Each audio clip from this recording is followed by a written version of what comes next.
നമസ്കാരം പ്രിയമുള്ളവരെ. പശ്ചിമേഷ്യയിൽ നിന്ന് ഏറ്റവും പ്രധാനപ്പെട്ട വാർത്തകൾ വരുന്നത് ഇസ്രായേലി ടൈംസ് റിപ്പോർട്ട് ചെയ്യുന്നതാണ്.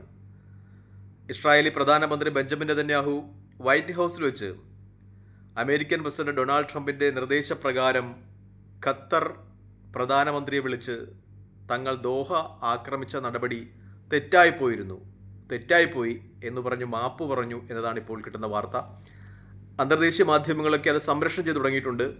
ചില ആളുകളൊക്കെ ഞാൻ ഇത്തരം വാർത്തകൾ സംപ്രേഷണം ചെയ്യുമ്പോൾ അത് വെറുതെ പറയുന്നതാണെന്ന് പറയും.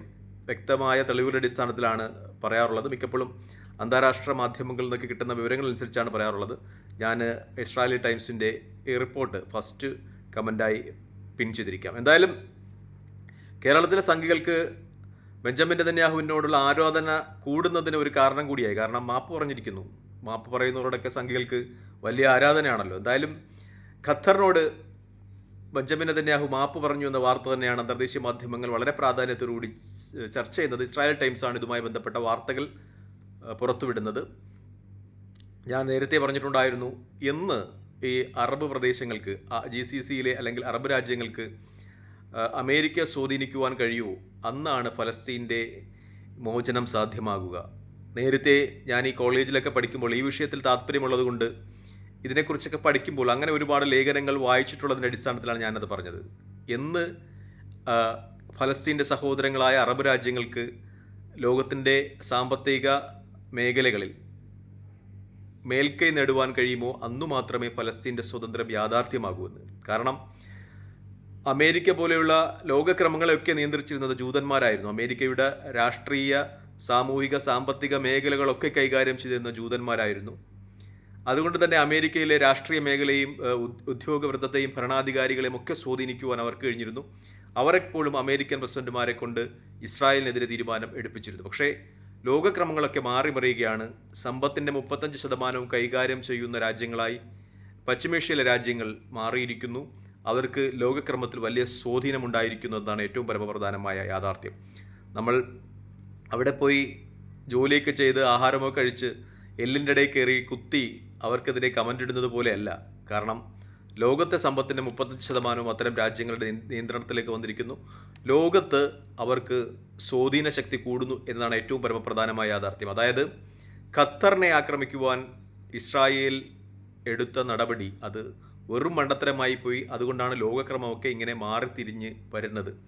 കാരണം ഖത്തർ ലോകത്ത് വലിയ സ്വാധീനമുള്ള രാജ്യമാണ്. നമുക്കറിയാം, ലോകകപ്പ് ഫുട്ബോൾ പോലെയുള്ള ഒരു മഹാമേള ഖത്തർ, നമ്മുടെ കേരളത്തിലെ ഒരു താലൂക്കിൻ്റെ അത്ര പോലും ഇല്ലാത്ത ഒരു സ്ഥലത്ത് നടത്തണമെങ്കിൽ എത്രത്തോളം ലോകത്ത് സ്വാധീനമുള്ള രാജ്യമായിരിക്കണം ഖത്തർ എന്ന് നമുക്ക് വ്യക്തമായി അറിയാം. കാരണം ഇതിനു മുമ്പ് ലോകകപ്പ് ഫുട്ബോൾ ഏഷ്യൻ ഭൂഖണ്ഡത്തിൽ നടന്നത് ജപ്പാനിലും ദക്ഷിണ കൊറിയയിലും കൂടിയായിരുന്നു. ജപ്പാൻ നമുക്കറിയാം വലിയ ഡെവലപ്ഡായ രാജ്യമാണ്.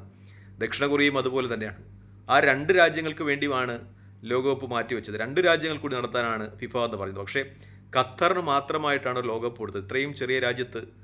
അപ്പോൾ നമ്മൾക്ക് ഊഹിക്കാവുന്നതേ ഉള്ളൂ ഖത്തറിൻ്റെ ഒരു സ്വാധീനം. എന്തായാലും ഇപ്പോൾ ഖത്തർ പ്രധാനമന്ത്രിയോട് വിളിച്ച് ബെഞ്ചമിൻ നെതന്യാഹു മാപ്പ് പറഞ്ഞിട്ടുണ്ട് എന്ന വലിയ വാർത്ത തന്നെയാണ് മാധ്യമങ്ങൾ സംപ്രേഷണം ചെയ്തത്. എന്തായാലും ഇപ്പോൾ സംഘികൾക്ക് ബെഞ്ചമിൻ നെതന്യാഹുവിനോടുള്ള ഇഷ്ടവും സ്നേഹവും ഒക്കെ കൂടിയിട്ടുണ്ട്, ബഹുമാനവും ഒക്കെ കൂടിയിട്ടുണ്ട്. കാരണം മാപ്പ് പറഞ്ഞല്ലോ. ഈ മാപ്പിലാണ് അവരുടെ സ്നേഹവും ഇഷ്ടവും ഒക്കെ ഇരിക്കുന്നത്.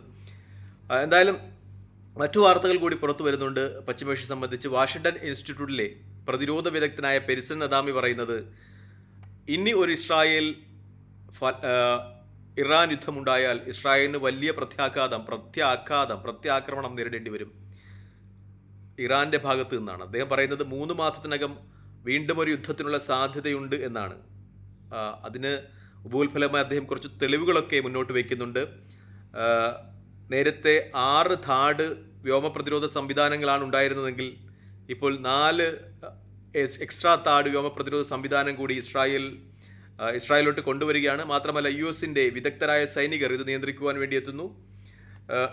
അദ്ദേഹം പറയുന്നത്, ഈ പെരിസൻ നദാവി പറയുന്നത്, കഴിഞ്ഞ 12 ദിവസത്തെ യുദ്ധം പോലെ ആയിരിക്കില്ല ഇനി ഒരു ഇറാൻ-ഇസ്രായേൽ യുദ്ധമുണ്ടായാൽ ഇസ്രായേലിന് വലിയ തീവ്രമായ ആഘാതങ്ങൾ ഏൽപ്പിക്കുവാൻ ഇറാന് കഴിയും. കാരണം ഇറാൻ ഇപ്പോൾ കഴിഞ്ഞ 12 ദിവസം നീണ്ട യുദ്ധത്തിൽ നിന്ന് ഒരുപാട് പാഠങ്ങൾ പഠിച്ചിട്ടുണ്ട് എന്ന ഒരു നിഗമനമാണ് അദ്ദേഹം നടത്തുന്നത്. മറ്റൊരു കാര്യം കൂടി പശ്ചിമേഷ്യയെ സംബന്ധിച്ച് ചർച്ച ചെയ്യുമ്പോൾ പുറത്തു വരുന്നുണ്ട്. അതായത് അമേരിക്കയിൽ ഇപ്പോൾ ചർച്ച നടക്കുകയാണ്. വൈറ്റ് ഹൗസിൽ ഇതുമായി ബന്ധപ്പെട്ട വെടിനിർത്തൽ കരാറുമായി ബന്ധപ്പെട്ട ചർച്ച നടക്കുകയാണ്. അതിൽ 21 നിർദ്ദേശങ്ങൾ അടങ്ങിയ ഒരു വെടിനിർത്തൽ കരാർ മുന്നോട്ട് വയ്ക്കപ്പെടുന്നു എന്ന വാർത്ത മാധ്യമങ്ങൾ ചർച്ചയാണ്. എന്തായാലും ഇപ്പോൾ കിട്ടുന്ന റിപ്പോർട്ടുകൾ അനുസരിച്ച് ബെഞ്ചമിൻ നെതന്യാഹു ഈ കരാറിലേക്ക് എത്തപ്പെടുമെന്ന് തന്നെയാണ് സൂചനകൾ ലഭിക്കുന്നത്. കാരണം ഇസ്രായേൽ ലോകത്ത് വളരെയധികം ഒറ്റപ്പെട്ടിരിക്കുന്നു എന്ന വലിയ ഒരു കാര്യമുണ്ട്. അത് പ്രത്യേകിച്ച് UN-ലെ ബെഞ്ചമിൻ നെതന്യാഹു പ്രസംഗിക്കുന്ന സമയത്ത് UN-ലെ മറ്റംഗ രാജ്യങ്ങളിലെ പ്രതിനിധികൾ അദ്ദേഹത്തെ ബഹിഷ്കരിച്ചതും കൂകി വിളിച്ചതും ഒക്കെ വലിയ ചർച്ചയാകുന്നുണ്ടായിരുന്നു. മാത്രമല്ല മിക്കപ്പോഴും ഇസ്രായേലി മന്ത്രിമാരൊക്കെ അമേരിക്കയിൽ പോലും വിസിറ്റ് ചെയ്യുന്ന സമയത്ത് അവിടുത്തെ വലിയ ജനപ്രതിഷേധത്തെ ഏറ്റുവാങ്ങേണ്ടി വന്നു. ലോകത്തിൻ്റെ വിവിധ ഭാഗങ്ങളിൽ ഇസ്രായേലിനെതിരെ വലിയ പ്രതിഷേധ പ്രകടനങ്ങൾ നടക്കുകയാണ്. ഇസ്രായേലിൻ്റെ സൗഹൃദ രാജ്യങ്ങൾ വരെ ഇസ്രായേലിനെതിരായി തീരുന്ന ഒരു സവിശേഷമായ സാഹചര്യമാണുള്ളത്.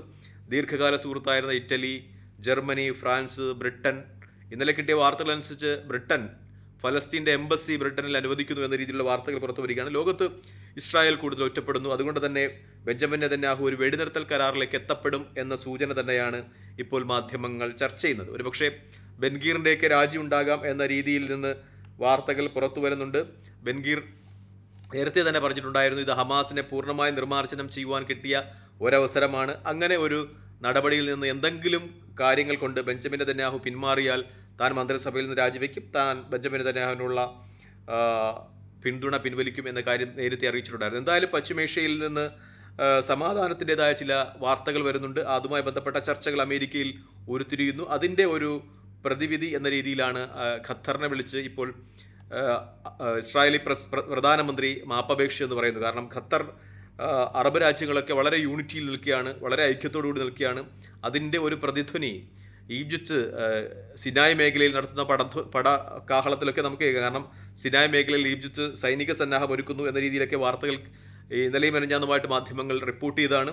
അത് ഇസ്രായേലിനെ സംബന്ധിച്ച് വലിയ ഭീഷണിയായിരുന്നു. കാരണം ആ ഈജിപ്തിൻ്റെ പട നീക്കങ്ങളോട് തുർക്കിയും ഒപ്പം ഇറാനുമൊക്കെ വളരെ നല്ല പ്രതികരണം നടത്തി.